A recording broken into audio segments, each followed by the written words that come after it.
Živijo!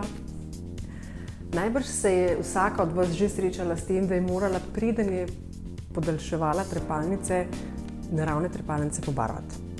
To največkrat naredimo zato, da bi lažje videli naravne trepalnice, ki so recimo zelo svetle, ali pa med refili, ko je narastek veliko bolj svetel, kakor je pa barva podaljškov pri res svetlopoltih in svetlolasih osebah. Zdaj, sama vem, da barvanje trepalnic zna biti kar zelo umazano delo.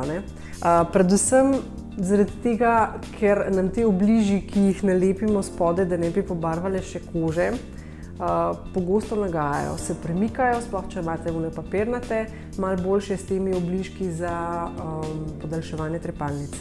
Ampak obstaja pa še ena druga rešitev, in sicer silikonski obliži. Jaz sem jih bila ful vesela, predvsem zato, ker so, pazi to, kakšne barve, črne barve so.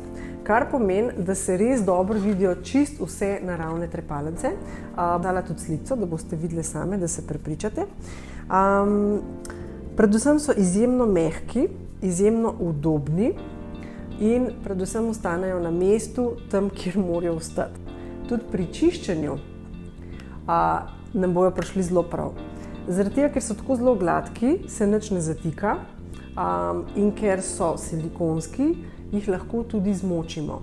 Kar pomeni, da vi lahko sperete barvo s trepalnic takrat, ko imate gor podloge. Se pravi, tako kot pri podaljševanju trepalnic, preden začnemo delati stran, ki običajno umijemo trepalnice, se pravi, glavo in rahlo nagnemo na stran in skozi trepalnice spustimo vodo. Tako da to je super, res ful priporočam. Ko nehate barvati, jih enostavno operete pod toplo vodo z milnico, jih osušite in jih namočite v dezinfekcijsko sredstvo. Upam, da je bil današnji nasvet zanimiv, uporaben in se slišimo prav kmalu. Čau, čau!